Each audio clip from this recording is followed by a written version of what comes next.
Praise Lord, Pastor. Praise the Lord, sister. நீங்கள் பாஸ்டருக்கு சொல்லணும் 9 மணிக்கு 15 நிமிஷம் போயிட்டுது.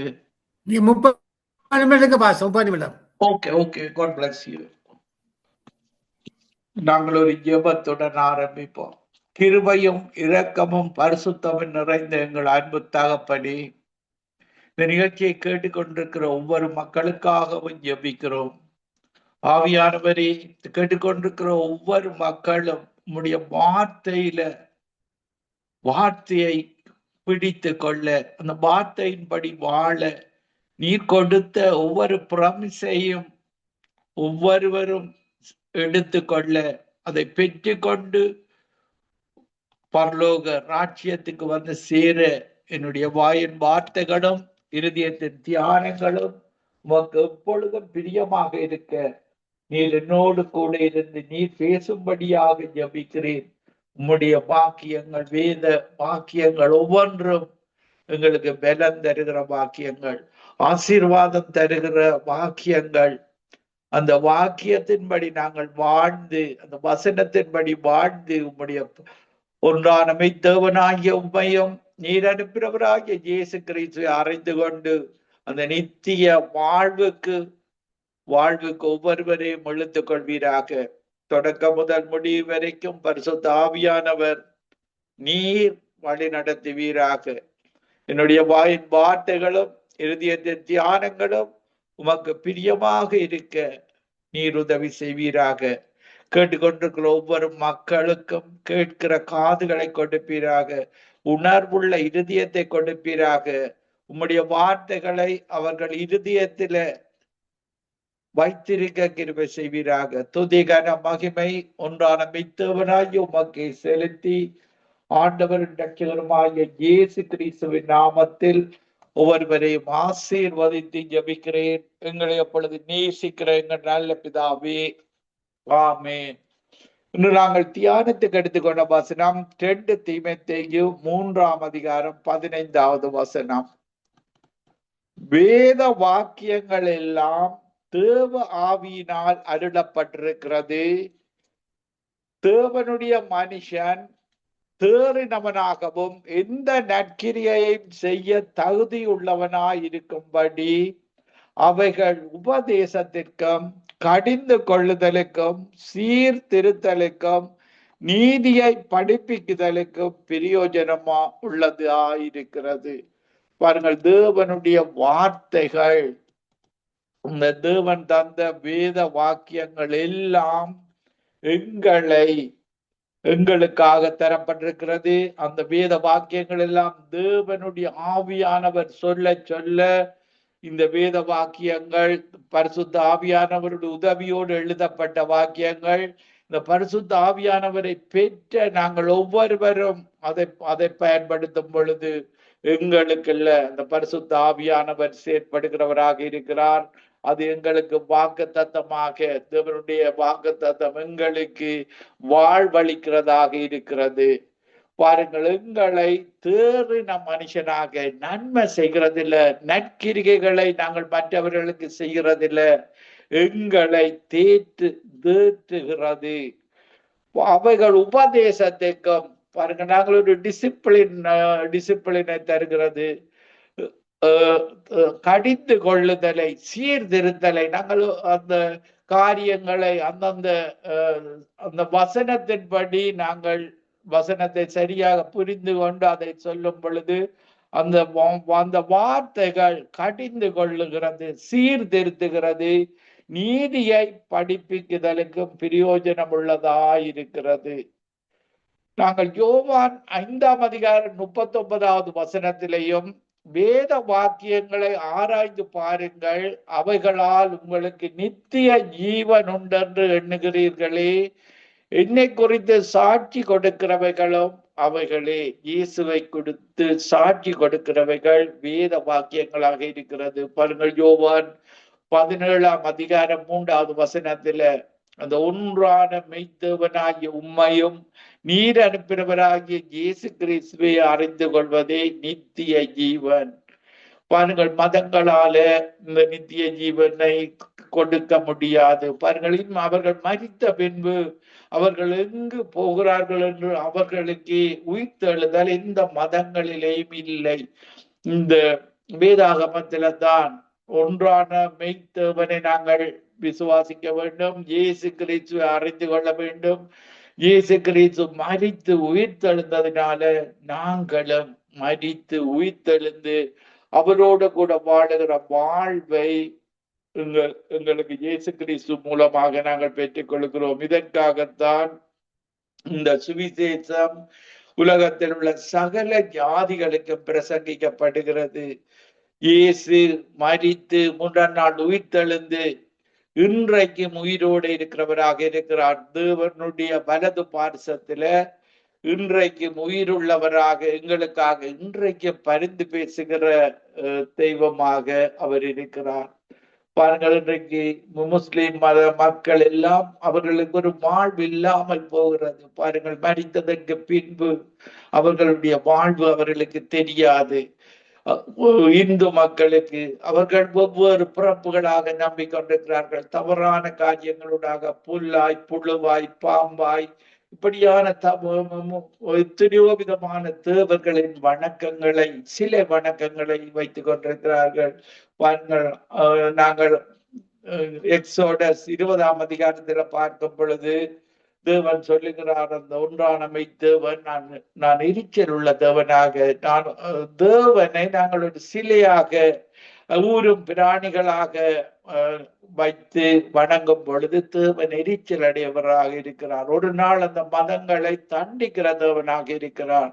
எரேமியா 10ஆம் அதிகாரம் 11வது வசனத்திலே இந்த மதங்களில் இருக்கிற அந்த தேவர்கள் தண்டிக்கப்படுவார்கள். அதே போல இந்த மதங்களில் இருக்கிற மக்களும் தண்டிக்கப்படுவார்கள். இதற்காகத்தான் இயேசுவிடத்துல வந்துவிட வேண்டும். இந்த உலகத்தில நீங்கள் மரிப்பதற்கு முன்பாக பேசிக் instruction before leaving this earth, இந்த உலகத்தை விட்டு பிரிய முன்பாக பிரசங்கி 3ஆம் அதிகாரத்துல சொல்லப்படுகிறது, பிறக்க ஒரு காலம் உண்டு, இறக்க ஒரு காலம் உண்டு. இந்த காலத்துக்குள்ள நாங்கள் இரட்சகராகிய இயேசு கிறிஸ்துவை அறிந்து கொள்ள வேண்டும். ஒன்றான மெய்த்தேவனை அறிந்து கொள்ள வேண்டும். எங்களுடைய மூதாதையர்கள் செய்த தவறுகளினால இந்த மதங்களுக்கூடாக தொடர்ந்து நாங்கள் அந்த இடத்துல மதங்களிலேயே வாழக்கூடாது. இந்த கடைசி காலத்துல தானியேல் 12ஆம் அதிகாரத்துல சொல்லப்படுகிறது, அறிவு பெருத்திருக்கும். இன்றைக்கு எங்களுடைய இருதயத்திலேயே எந்த மனிதனுக்கும் எங்களுடைய ஒன்றான மெய்த்தேவன் தான் எங்களை உருவாக்கின தேவன். எல்லா ஆத்துமாக்களும் அந்த மெய்யான தேவனுடையது. ஆவி தேவன் அந்த தீபமாக இருக்கிறது. பாருங்கள், உயிர் மூச்சு இன்றைக்கு உயிர் விடுகிறது. நாங்கள் ஒன்றான மெய்த்தேவன் தந்த மூச்சாக இருக்கிறது. இப்படியான தேவனை விட்டு விட்டு ஒரு மதத்துக்குள்ள மத வழிபாடுகளில் நாங்கள் தொடர்ந்து வாழுவோமாக இருந்தால் பாருங்கள், பிசாசு இறுதியாக நரகத்துக்கு இழுத்து செல்கிறதாக இருக்கிறது. பாருங்கள், இயேசு இரக்கமுள்ளவராக எங்களுடைய தேவன் படைக்கும் பொழுது தேவனுடைய சாயலாவன் ரூபத்தின்படி படைக்கப்பட்ட மனிதன் தான் இந்த மூதாதையர்கள் செய்த தவறினால அவர்கள் நரகத்துக்கு பிசாசு இழுத்து செல்கிறவராக இருக்கிறான். இந்த கடைசி காலத்துல ஒவ்வொரு மக்களும் இயேசுவை அறிந்து கொண்டு அவரை இரட்சகராக ஏற்றுக்கொண்டு அந்த பரலோக பாக்கியத்துக்கு வர வேண்டும் என்பதற்காகத்தான் எல்லாரும் ரட்சிக்கப்பட வேண்டும், எல்லாரும் இயேசுவை அறிகிற அறிவை அடைய வேண்டும் என்பதற்காகத்தான் இயேசு அந்த மரணத்தின் அதிகாரியான சாத்தானையும் தன்னுடைய மரணத்தினால வெற்றி சிறந்தார். பாருங்கள், இயேசு மரித்து உயிர்த்தெழுந்து 50வது நாளில அந்த பெந்தெக்கோஸ்தே என்ற நாளில சீடர்களுக்கு முதலாக எல்லோரும் ஒருமனப்பட்டு ஒரு இடத்துல கூடியிருந்த பொழுது பரிசுத்த ஆவியானவர் பரலோகத்திலிருந்து அனுப்பப்பட்ட பரிசுத்த ஆவியானவர், இன்றைக்கு எங்களை முத்திரை போட்டிருக்கிற ஆவியானவர் பரலோகத்திலிருந்து தேவன் எங்களுக்கு அனுப்பி இருக்கிறார் பரிசுத்த ஆவியானவராக. 1 பேதுரு 1ஆம் அதிகாரம் 12வது வசனத்துல பார்க்கும் பொழுது, பரலோகத்திலிருந்து அனுப்பப்பட்ட பரிசுத்த ஆவியினாலே உங்களுக்கு சுவிசேஷத்தை பிரசங்கித்தவர்களை கொண்டு இவைகள் இப்பொழுது உங்களுக்கு அறிவிக்கப்பட்டு வருகிறது. இவைகளை உற்று பார்க்க தேவதூதரும் ஆசையாயிருக்கிறார்கள். பாருங்கள், ஆதாம் ஏவாள் செய்த பாவத்தின் விளைவாக, அந்த பாவத்தை மரணத்தின் விளைவாக எங்களுடைய சந்ததி மரணமுள்ள சந்ததியாக நாங்கள் இன்றைக்கு வாழ்ந்து கொண்டிருக்கிறோம். இந்த சரீரம் மரண சரீரமாக இருக்கிறது. இயேசு கிறிஸ்து இந்த மரண சரீரத்தை தன்னுடைய சரீரத்தை கொடுத்து எங்களுக்கு அவருடைய அந்த பரலோகத்துல வாழுகிற சரீரத்தோடு வாழுகிற வாழ்வை இயேசு கிறிஸ்து தான் எங்களுக்கு தருகிறார். மதங்களில யாரும் கொடுக்க முடியாது. அவர்கள் மதங்களுக்கு இருக்கிற இந்த அசுத்த ஆவிகள் பிசாசுகளுக்கூடாக அவைகள் நரகத்துக்கு இழுத்து செல்கிறவைகளாக மதங்களில் உள்ள அத்தனை மக்களையும் பிசாசுகள் நரகத்துக்கு இழுத்து செல்கிறதாக இருக்கிறது. பாருங்கள், இந்த ஆத்துமா, எல்லா ஆத்துமாக்களும் தேவன் தான் எங்களுக்கு, எல்லா ஆத்துமாக்களும் என்னுடையவைகள், அந்த ஒன்றான மெய்த்தேவனுடையவர்கள். இந்த ஆத்துமாவை பாருங்கள், பிசாசு இழுத்து நரகத்துக்கு கொண்டு போகிறவனாக அவன் இருக்கிறான். இந்த ஆத்துமா தேற்றப்பட வேண்டும். இதற்கு தேவனுடைய வார்த்தை தான் இந்த ஆத்துமாவுக்கு தேவை. தேவனுடைய வார்த்தை இல்லாமல் இந்த ஆத்துமா தேற்றப்பட முடியாது. சங்கீதம் 23ஆம் அதிகாரத்துல பார்க்கும் பொழுது அவர் என் ஆத்துமாவை தேற்றி என்னை நீதியின் பாதையில் நடத்துகிறார். நாங்கள் பிறக்கும் பொழுது ஒரு பாவ உணர்வோடு வாழுகிறோம். பாவ சிந்தியோடு தான் நாங்கள் எங்களுடைய வாழுகிறோம். இந்த சரீரம் பாவ உணர்வுள்ள சரீரமாக. மறுபடியும் பிறக்கும் பொழுது பரிசுத்த ஆவியானவர் மூலமாக நாங்கள் மறுபடியும் பிறக்கிறோம். எங்களுடைய பாவ உணர்வு அகன்று போய் பரிசுத்த ஆவியானவருடைய ஆவி எங்களுக்குள்ள வருகிறது. வரும் பொழுது அந்த 9 விதமான அன்பு, சமாதானம், சந்தோஷம், இச்சையடக்கம், விசுவாசம், தயவு, நற்குணம், சாந்தம், நீடிய பொறுமை, இப்படியான 9 விதமான நல்ல குணங்களும் இயேசுனுடைய குணங்கள் எங்களுக்குள்ள வருகிறது. இந்த அசுத்த குணங்கள், அசுத்த ஆவிகள் எல்லாம் வெளியேறுகிறது. இதற்காகத்தான் ஆண்டவராகிய இயேசு கிறிஸ்துவை இரட்சகராக ஒவ்வொருவரும் ஏற்றுக்கொள்ள வேண்டும். பாருங்கள், நாங்கள் பார்க்கும் பொழுது நாங்கள் மத்தேயு 7ஆம் அதிகாரம் 24ஆம் வசனத்துல இயேசுதான் எங்களுடைய கற்பாறையாக இருக்க வேண்டும். அவருடைய கற்பாறையில தான் நாங்கள் எங்களுடைய வீடுகளை கட்ட வேண்டும்.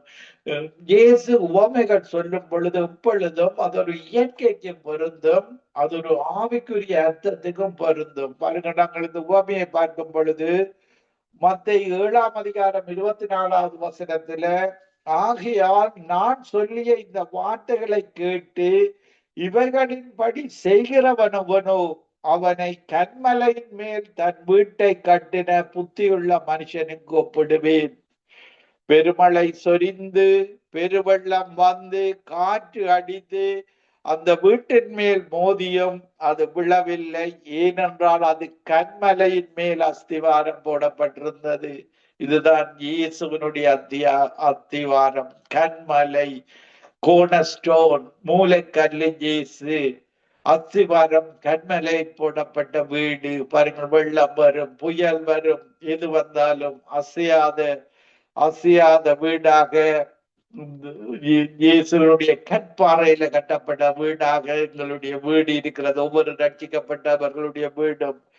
நான் சொல்லிய இந்த வார்த்தைகளை கேட்டு இவைகளின்படி செய்யாதிருக்கிறவனவனோ தன் வீட்டை மணலின் மேல் கட்டின புத்தி இல்லாத மனுஷனுக்கு ஒப்பிடப்படுவான். பெருமழை சொரிந்து பெருவெள்ளம் வந்து காற்று அடித்து அந்த வீட்டின் மேல் மோதின போது அது விழுந்து முழுவதும் அழிந்தது என்றார். பாருங்கள், இன்றைக்கு பல மதங்களில வாழுகிற மக்கள் எல்லாரும் இந்த மணலின் மேல வீட்டை கட்டி இருக்கிறார்கள். மூதாதையர்கள் செய்த தவறின் மூலமாக பாருங்கள், பெருமழை சொரிந்தது, அவர்களுடைய பெருவெள்ளம் வந்தது, காற்று அடித்தது, அந்த வீட்டின் மேல் மோதின போது அது விழுந்து முழுவதும் அழிந்தது. இன்றைக்கு சில கடந்த கொஞ்சம் வருடங்களாக வெள்ளம், எல்லா நாடுகளிலேயும் வெள்ளம் வந்தது. பாருங்கள், கன்மலையின் மேல கட்டப்பட்ட வீடுகள், அந்த இடங்களில வெள்ளத்தினால் அடிபடவில்லை. அதே போலதான் இயேசுதான் எங்களுடைய கற்பாறை. அந்த கற்பாறையில நீங்கள் ஒவ்வொரு காரியங்களையும் செய்ய வேண்டும். உங்களுடைய போக்கஸ் இயேசுவை நோக்கியதாக இருக்க வேண்டும். மதங்களுக்கூடாக நீங்கள் கட்டினால் இந்த மதங்களுக்கூடாக பாருங்கள், ஒவ்வொரு மதங்களும் அதற்கு பின்புறத்தில் ஒரு பிசாசின் கிரிகைகள் செயற்படுகிறது. அது உங்களை மெய்யான தேவனிடத்துல உங்களை எடுத்து வராது. பாருங்கள், மதங்கள் சொல்லும் நாங்கள் எல்லா மதத்தாலையும் போய் அந்த மெய்யான தேவனை கண்டுகொள்ளலாம் என்று ஒரு பொய்யாக அவர்கள் சொல்லிக் கொண்டிருக்கிறார்கள். யோவான் 16:6 நானே வழியும் சத்தியமும் ஜீவனுமாயிருக்கிறேன், என்னாலே அல்லாமல் யாரும் பிதாவினிடத்துல போக முடியாது. பரலோகம் போக வேண்டுமாக இருந்தால், அந்த வைகுந்தம் போக வேண்டுமாக இருந்தால் இயேசுதான் வழியாக இருக்கிறார். பாருங்கள், இயேசு இல்லாமல் யாரும் போக முடியாது. இந்த மதங்கள் எல்லாம் இந்த மணல் மேல கட்டப்பட்ட வீடுகளாகத்தான் இருக்கிறது. இதற்காகத்தான் மணல் மேல கட்டப்பட்ட வீடுகள் எல்லாம் அழிந்து போகும் என்று தேவன் எச்சரிக்கிறார். இதற்காகத்தான் இயேசு இரக்கமுள்ளவராக நீங்கள் அவரிடத்துல மீண்டுமாக வந்துவிட வேண்டும் என்பதற்காக உங்கள் மேல உங்களுடைய இறுதிய கதவுகளை தட்டி கொண்டிருக்கிறார். அந்த உங்களுடைய இறுதிய கதவுகளை திறக்க வேண்டும். உங்களுடைய இருதயத்தை கடினமாக இன்னைக்கு நாங்கள் பார்க்கும் பொழுது பல இந்த இந்து மக்கள் கடின இருதயம் உள்ளவர்களாக தங்களுடைய மதம் என்ற வழியில தான் அவர்கள் இந்த காலங்களில வாழ்ந்து கொண்டிருக்கிறார்கள். ஆனால் பாருங்கள், இப்படித்தான் பார்வோன் இந்த மதத்தில இந்த மதம் எகிப்தில் இருந்த மதம் தான் இன்றைக்கு இந்து மதமாக இருக்கிறது. இந்த சில வழிபாடுள்ள மதங்கள் எல்லாம் எகிப்து தேசத்தில இருந்த மதங்களாக இருக்கிறது. பாருங்கள், இஸ்ரவேல் ஜனங்கள் எகிப்தில அடிமைத்தனத்தில இருந்தார்கள். பார்வோன் ராஜாவாக இருக்கிறார். அவர்கள் சிலை வணக்கம் உள்ளவர்களாக இருந்தார்கள். கடின இதயம் உள்ளவர்கள். அந்த பார்வோரின் ஆட்கள் எல்லாரும் அவர்கள் பாருங்கள் கட்டின இதயத்தோடு இன்றைக்கு ஈரான் தேசத்து அரசர்கள் மாதிரி அவர்கள் கடின இதயத்தோடு தான் இருப்பார்கள். பாருங்கள், இப்படியாக இவர்களை அடிமைப்படுத்தி வேலை செய்வார்கள். இந்த இஸ்ரவேல் ஜனங்கள் அந்த மத வழிபாடுள்ள அந்த சிலை வழிபாடுள்ள இடத்துல அவர்கள் அடிமைகளாக வாழ்ந்தார்கள். அவர்களுடைய வாழ்வு ஒரு மோசமாக போனது. பாருங்கள், அவர்கள் அழுவார்கள். ஒவ்வொரு நாளும் அந்த இஸ்ரவேல் ஜனங்கள் தேவனை நோக்கி கூக்குரல் இடுவார்கள். அந்த கூக்குரல் தேவனுடைய சந்நிதியில எட்டினது. அந்த எட்டி பாருங்கள் மோசேயை அனுப்புகிறார். அன்பி கொண்டு அவர்களை வழி நடத்தும்படியாக வழி நடத்தி கொண்டிருக்கும் பொழுது பார்வோனின் இருதயம் கடினப்படுகிறது, இன்னும் கடினப்படுகிறது. இப்படியாக கடினப்படும் பொழுது இருதயங்கள் தேவனும் அந்த இருதயத்தை கடினப்படுத்துவார். பார்வோனின் இருதயம் கடினப்பட்டது. இன்னும் கடினப்படும் பொழுது பாருங்கள், இஸ்ரவேல் ஜனங்கள் மோசேயின் தேவனுடைய கோலின் மூலமாக செங்கடலை பிரித்து அவர்கள் வழி நடத்தி போகிறார்கள். இவர்களுடைய இந்த கடின இதயமுள்ள மக்கள் பாருங்கள், தங்களுடைய போர் ஆயுதங்களோடு அவர்களுடைய இராணுவங்களோடு அந்த தேவன் பிரித்த கடலுக்கூடாக வருகிறார்கள் இந்த இஸ்ரவேல் ஜனங்களை அழிப்பதற்காக. பாருங்கள், இப்படியாக அழித்து வரும் பொழுது தேவன் அந்த இடத்துல யுத்தம் செய்கிறார். உங்களுடைய இதயம் ஒரு பொழுது கடினப்படக்கூடாது. கடினப்பட்டால் நீங்கள் பெருமை பெற்று நீங்கள் விழுந்து போகிறதற்கு என்பதை உணர்ந்து கொள்ள வேண்டும். இப்படியாக பார்வோனும் அவனுடைய ரதங்களும் கடினமான அவ்வளவு மக்களும் அந்த செங்கடலில மூழ்கி போனார்கள். பாருங்கள், அடிமைத்தனத்துல 400 வருடங்களுக்கு மேலாக அடிமைப்படுத்தின அந்த மக்களை விடுவித்த அந்த செங்கடலுக்கூடாக அவர்களுடைய சந்ததியை கானான் தேசத்துக்கு அழைத்து சென்றார். இப்படியான தேவன் தான் எங்களுடைய தேவன். எங்கு தாழ்மை இருக்கிறதோ, அன்பு இருக்கிறதோ, இரக்கம் இருக்கிறதோ, கீழ்ப்படிவு இருக்கிறதோ, இப்படியாக பாருங்கள் எல்லாவற்றிலையும் இயேசு கிறிஸ்து பாருங்கள் கீழ்ப்படிந்தவராக, மரண பரியந்தம் கீழ்ப்படிந்தவராக இருந்தார். பாருங்கள், அவர் அவர் ஒரு வாய் பேச கூடாத ஆட்டுக்குட்டியை போல வாயை திறவாதிருந்தார். ஒரு வார்த்தை கூட அவர் மரிக்கும் வரையும் எதிராக பேசவில்லை, மாம்சத்துல பேசவில்லை, எல்லாம் தேவனுக்காக ஒப்பு கொடுத்தார். இப்படியான இயேசுவை உயர்த்தி, தேவன் அவரை உயர்த்தி எல்லா நாமத்துக்கும் மேலான நாமத்தை அவருக்கு கொடுத்தார். பாருங்கள், இப்படியான தேவன் தான் எங்களுடைய தேவன். தாழ்மை உள்ளவர்களுக்கு கிருபை அளிக்கிற தேவனாக இருக்கிறார். அந்த நல்ல தேவனை நீங்கள் விட்டுவிடக் கூடாது. அவர்தான் ஒன்றான மெய்த்தவர் என்பதையும் நீங்கள் அறிந்து கொள்ள வேண்டும். பாருங்கள், அப்போஸ்தலர் நடபடிகள் 20ஆம் அதிகாரம் 32வது வசனத்திலேயும், இப்பொழுதும் சகோதரரே, நீங்கள் பக்தி விருத்தி அடையவும் பரிசுத்தமாக்கப்பட்ட அனைவருக்குள்ளும் உங்களுக்கு சுதந்திரத்தை கொடுக்கவும் வல்லவராய் இருக்கிற தேவனுக்கும் அவருடைய கிருபை உள்ள வசனத்துக்கும் உங்களை ஒப்பு கொடுக்கிறேன். பாருங்கள், பரிசுத்தமாக்கப்பட எங்களுடைய தேவன் பரிசுத்தர். கேள்விகளுக்கு சேராமீன்களுக்கு மத்தியில வாசம் செய்கிற தேவன் பரிசுத்தர். நாங்கள் எங்களுடைய சரீரங்களை தேவனிடத்தில ரோமன் 12 முதலாவது 2வது வசனத்தின்படி நாங்கள் எங்களுடைய வாழ்வை, எங்களுடைய சரீரத்தை ஒப்பு கொடுக்கும் பொழுது அவர் எங்களை பரிசுத்தமாக வழி நடத்துகிறவராக இருக்கிறார். பாருங்கள், இந்த உலகத்துல எல்லாம் ஒழிந்து போகும், அவருடைய வார்த்தைகள் மட்டும் ஒழியாது. அவருடைய வார்த்தைகளை உங்களுடைய இதயத்துல சேர்த்து விட வேண்டும். மாற்கு 13ஆம் அதிகாரம் 31வது வசனத்துல, வானமும் பூமியும் ஒழிந்து போகும், என் வார்த்தைகளோ ஒழிந்து போவதில்லை. ஏசாயா 55ஆம் அதிகாரம் 10வது வசனத்திலையும், மாரியும் உறைந்த மழையும் வானத்தில் இருந்து இறங்கி அவ்விடத்துக்கு திரும்பாமல் புவியை நனைத்து அதில் முளை கிளப்பி விளையும்படி செய்து விதைக்கிறவனுக்கு விதையையும் புசிக்கிறவனுக்கு ஆகாரத்தையும் கொடுக்கிறது அப்படியே என் வாயிலிருந்து புறப்படும் வசனம் இருக்கும். அது வெறுமையாக என்னிடத்தில் திரும்பாமல் அது நான் விரும்புகிறதை செய்து நான் அதை அனுப்பின காரியமாகும்படி வாய்க்கும். இப்படியான தேவன் தான்.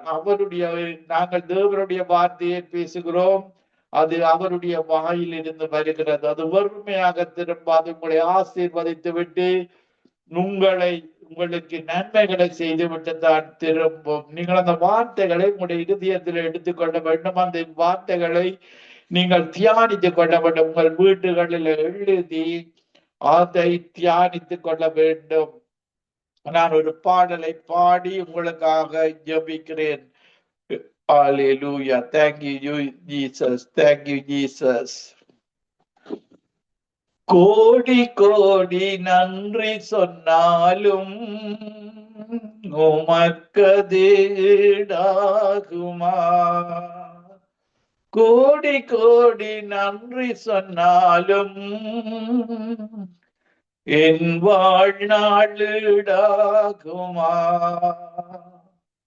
ஏற்ற வேளையிலும் வாக்குகள் தந்து என்னை சோர்ந்திடாமல் காத்ததை எண்ணி பாடுவே.